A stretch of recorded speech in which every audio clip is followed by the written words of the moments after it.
Good afternoon, ladies and gentlemen. Today is Wednesday, February the 16th, 2022. It's 3:30 p.m. I'd like to welcome you to the Business and Utilities Subcommittee. I'd like to call this meeting to order. Madam Clerk, please take the roll. Representatives Alexander, Calfee, Hazelwood, Hodges, Holzclaw, Johnson, Manis, Thompson, Vaughn, Vidal, Zachary, Chairman Boyd.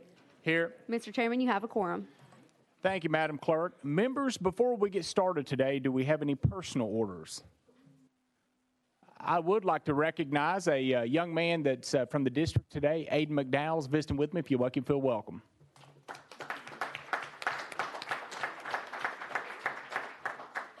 All right. Oh, Representative Thompson. Yeah, I just wanted to welcome all members of the Memphis Area Chamber of Commerce here today. Thank you.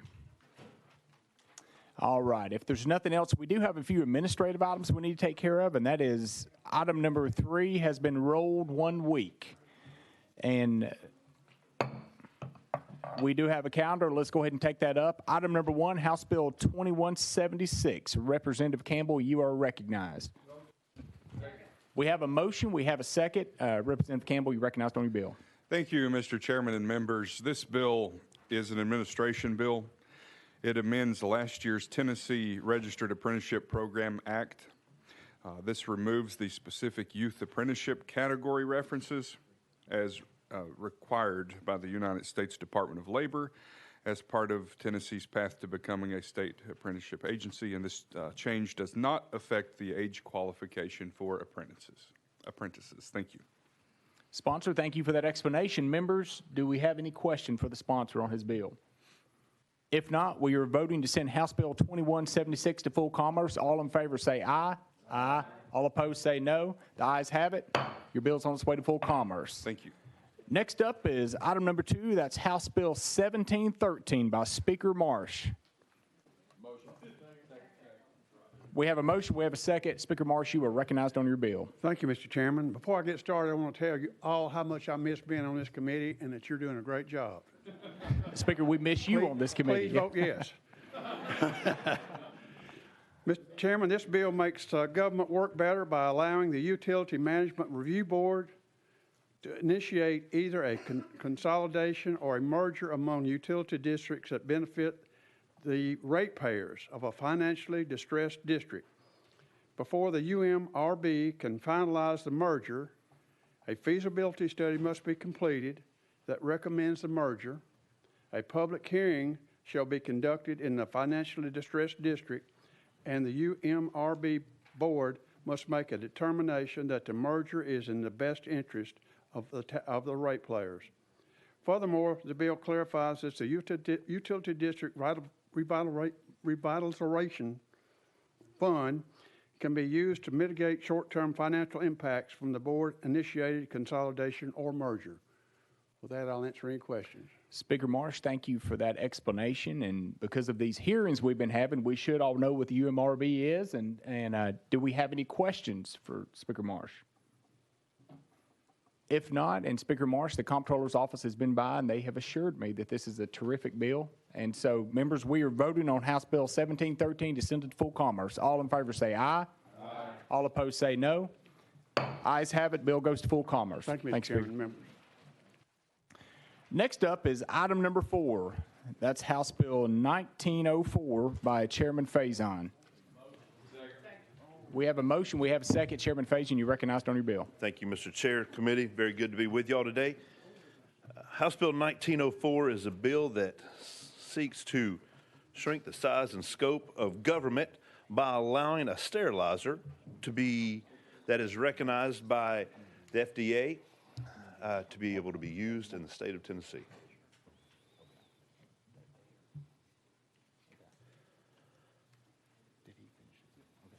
Thank you for that explanation, sponsor. And sponsor, we have some folks from the Department of Labor that want to speak. So members, we are going out of session, and we're going to invite Tia to come on up. And Tia, just be sure to state your name for the record. Make sure your microphone's on. Hi, I'm Tia Cease, Legislative Liaison for the Tennessee Department of Labor and Workforce Development. our department is opposed philosophically to this legislation, to House Bill 1904, regarding safety concerns that we do see an issue regarding these boilers. The autoclave that was mentioned is represented as a marketing component on the medical for their industry as an autoclave to sanitize and sterilize.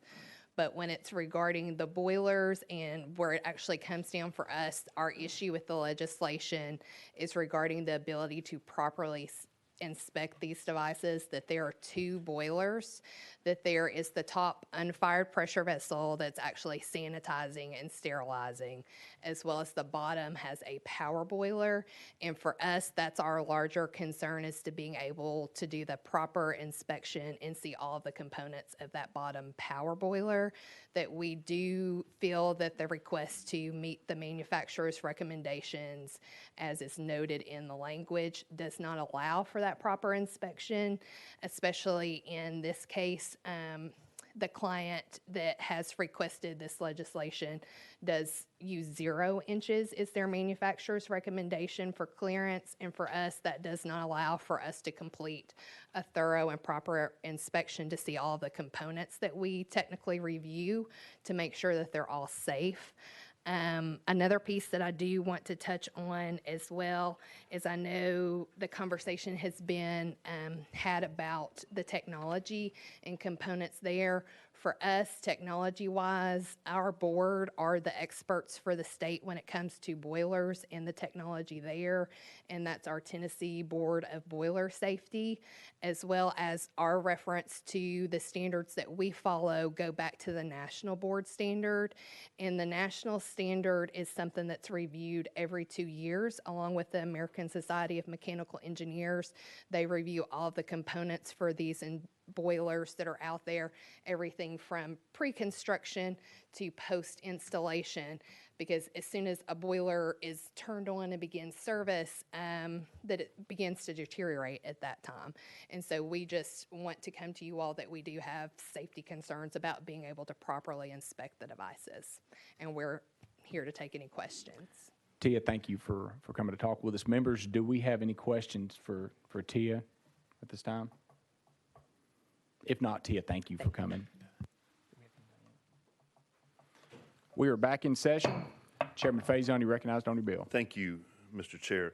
Committee, I'd like to maybe just offer a different viewpoint. First of all, I want you to understand that this sterilizer, that's considered an autoclave, has been approved by the FDA. The Tennessee Hospital Association, the Tennessee Ambulatory Surgical Center Association, Tennessee Chapter of Professional Engineers all support this legislation. And if with your indulgence, I'll just tell you briefly, this sterilizer has one approach to it, just through the front. It has 0 clearance, so they can put it in a wall, and you don't have to be able to get around to the back or underneath it. And that's given heartburn to some at the Department of Labor, not all of them, but some on the board, because historically that's always happened, that they can see all the way around it. This particular autoclave that we're talking about, you can see everything you need to see from the inside. If there is something that would be manifest on the outside of the sterilizer, it would manifest itself on the inside to begin with. So there's no need for that to be out. Also, in addition, for you, I want you to know that this is being used in 26 states here in America without incident so far. So I'll stand for questions. Thank you, Chairman, for that explanation. Members, Chairman Holsclaw, you're recognized. Thank you, Chairman. Basically, this boiler, does it have shut-off valves, pop-off valves if something goes awry to release that pressure? Chairman Faison, you're recognized. Yes, sir. Chairman Holsclaw, it does. And in addition, on top of having all of the safety requirements that you would think with something with this type of pressure, it also has a printout that every time it's used that comes out and shows you if there's been any fluctuation in the pressure that it's supposed to go to, the exact same pressure every time it turns on, the exact same steam. Everything has to come to the exact same place. If it doesn't do that, it immediately will shut off and it'll print out, this is an area right here that needs to be looked at. And then when the inspector comes, they'll be able to see everything they need to see right there from the inside. Chairman Holsclaw. Thank you. Chairman Zachary, recognized. Thank you, Mr. Chairman. Chairman Faison, just to confirm, this autoclave is designed to be inspected just from the front, correct? That is correct. That's the manufacturer's recommendation. So, Mr. Chairman? Oh, you recognize Thank Chairman you. Zachary. So if there is zero clearance and it's against the wall, and a hospital like UT Medical, which would probably require 5 of these, if they've got 5 against the wall, 5 against each other, zero clearance, even if you could inspect behind these, you are going to find just a panel, and if you remove the panel, just insulation, correct? Chairman Faison. Thank you. Yes, sir. You wouldn't, and I spent a long time with the people who were against this, and they brought boiler guys in, and I kept questioning them about what are you hoping to see if you are able to see the back, and I never could get an answer after spending an hour with them, except that there's metal, and then if you opened up the metal, you'd find insulation, but there's truly nothing to be able to see on the outside that you couldn't see that was already manifested from the inside. Thank you, Chairman. Chairman Zachary. Thank you, Mr. Chairman. Chair Lady Hazelwood, you recognize. Thank you, Mr. Chairman. I just want to confirm, I believe I was told there's a board that governs this and that the vote of the board was 3-2, so 3 for continuing to require different standards, thank you for the word, than what the manufacturer is seeking.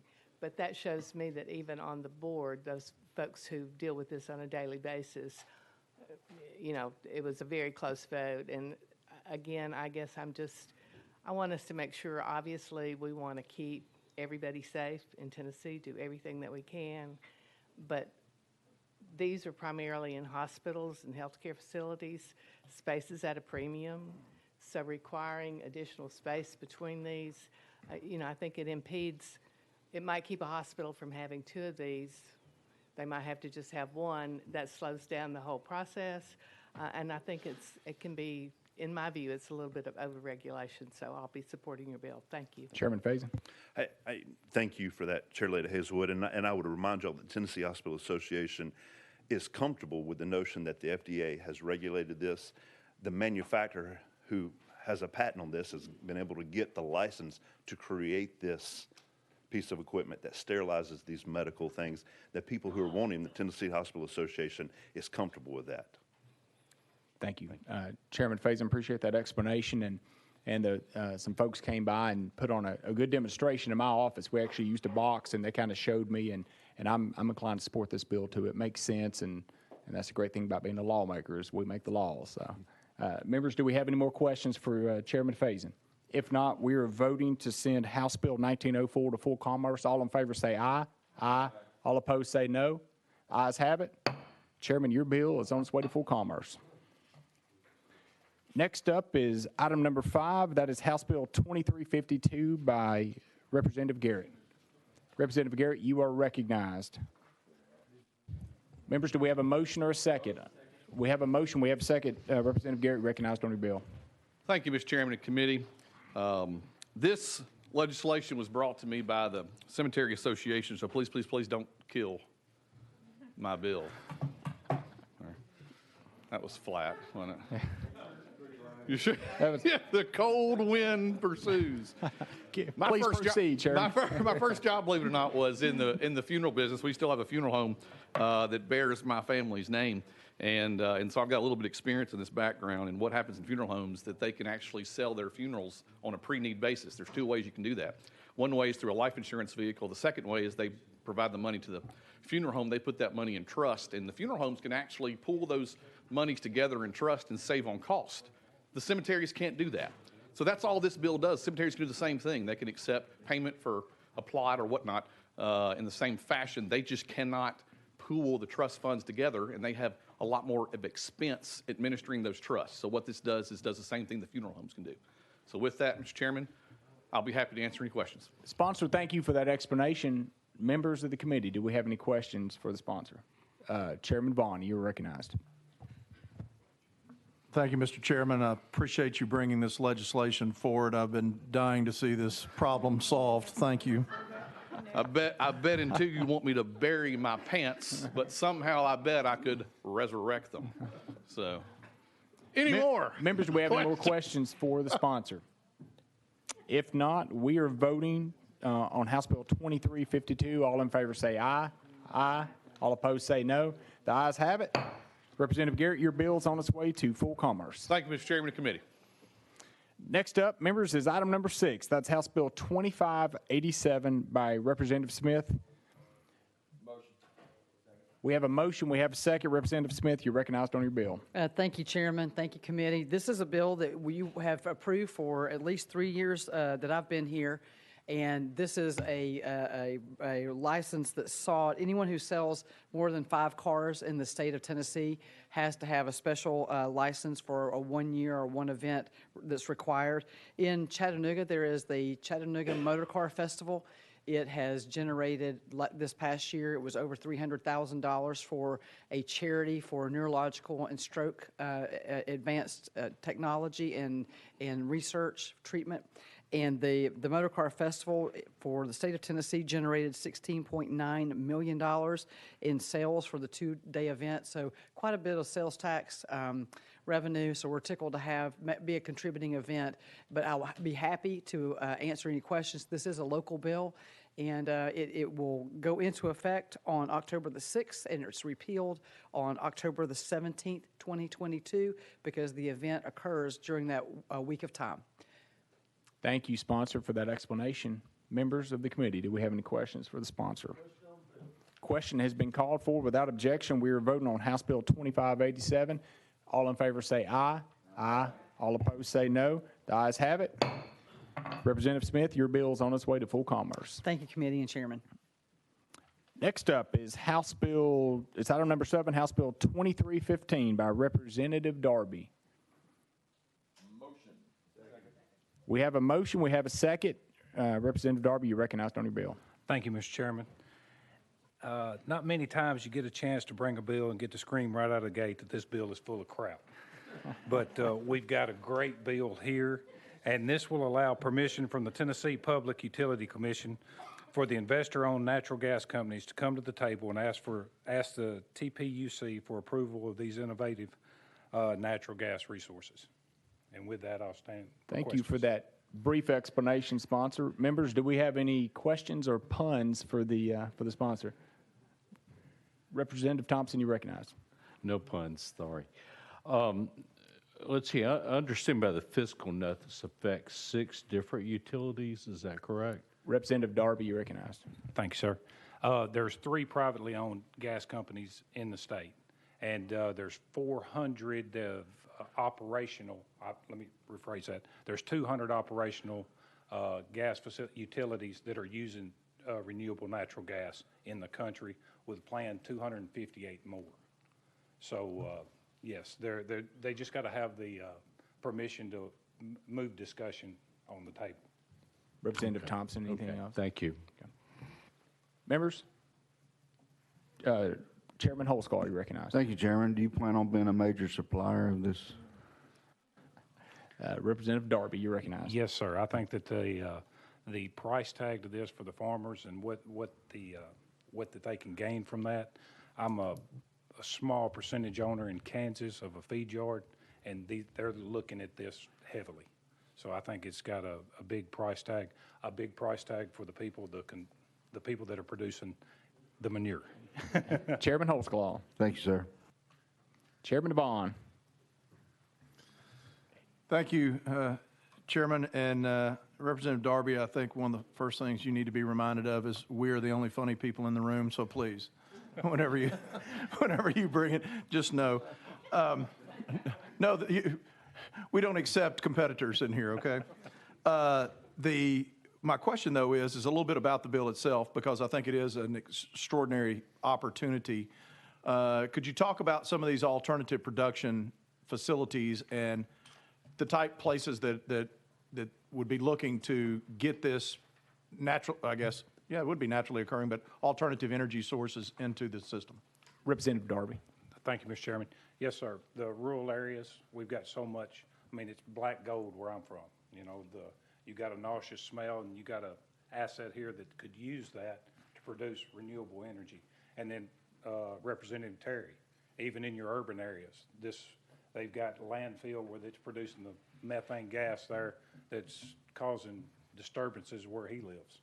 And they can capture these gases here and put them to good use and maybe even drop the bottom line for their natural gas customers. Chairman Vaughn, you got any follow-up? No, sir, that sounds good. Thank you. Okay, thank you. Representative Manis, you're recognized. Sure. I guess just as a follow-up, thank you, Mr. Chair, on Chairman Holtzclaw's comment.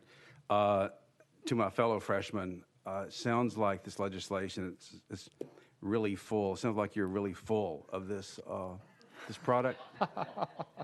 And did you call it black gold? Black Representative Darby, you recognized. Yes, sir, black gold. Representative Manis. Great legislation. Thank you, Mr. Chair. Representative Alexander, you recognized. Thank you, Chairman. And sponsor, this is a great bill. I'm really excited about this. Growing up on a dairy farm in my area, every time I brought home friends from college and my father had just spread manure, they'd say, "What is that smell?" And my daddy'd say, "That's the smell of money." And so it's even more so for the dairy farmers in our area because we've got Atlas who's interested in doing this up in our area, and I'm thrilled about this bill. It's great idea. Representative Darby. Thank you. And the end product, it's fertilizer right now, even with the nauseous smell. But if they can refine it, the osmosis part of it, and get the natural gas out of it, and then the byproduct of that, you're still going to have the fertilizer, maybe with just out the smell. Thank you, Representative Darby. And some of the natural gas folks came by to see me and kind of explained how it worked and left some brochures. And there have been a lot of other people that have come through my office and seen that and very interested in that. So I'm excited to see this piece of legislation. Members, do we have any other questions for the sponsor? If not, we are voting on House Bill 2315. All in favor say aye. Aye. All opposed say no. The ayes have it. Bill passes. It's on its way to full commerce. Congratulations. Thank you, Mr. Chairman, committee. Last up is item number 8, House Bill 1989 by Chairman Vaughn. Chairman Vaughn, you recognized. We have a motion. We have a second. Chairman Vaughn, you recognized on your bill. Thank you, Chairman Boyd. And this is a bill that we're presenting to create a tri-state compact in the Shelby County and, well, West Tennessee area. There's Tipton County and Fayette County are also included. What this tri-state compact will allow us to do will be to seek opportunity for funding for projects that affect a multi-state region. The federal government recognized multi-state compacts, particularly in their latest infrastructure bill, and in that there were 38 separate pots of money or opportunity funds that an organization like this could secure. This has been put together by regional mayors from West Tennessee, Eastern Arkansas, and North Mississippi. When I first heard about it, I was a little bit hesitant because I didn't want us to leverage away any of our oversight authority or create any more difficult paths for funding solutions. And after looking at it, I've determined that it actually enhances and gives us a chance with this organization in place that we would not have. And when we start thinking about it, things that could be of significant interest to that region of the state and have these folks out there seeking additional federal funding because of the unique tri-state area, one that comes to mind most of all is a replacement bridge across the Mississippi River. We saw how that incident we had this year with evidence of failure on that structure that we needed when we were down to one structure that's carrying all that traffic. And I believe I've seen statistics that said that's the single largest port of entry for visitors to our state. And I know there's a heck of a lot of commerce that comes through there. So as we look for innovative solutions on ways to solve these problems infrastructure-wise, I believe this is a vehicle that deserves more opportunities to go to work for us. And with that, I'll answer any questions. Thank you, Mr. Chairman, for that explanation. Members, do we have any questions for the sponsor? If not, members, we are voting on House Bill 1989 to send it to full commerce. All in favor say aye. Aye. All opposed say no.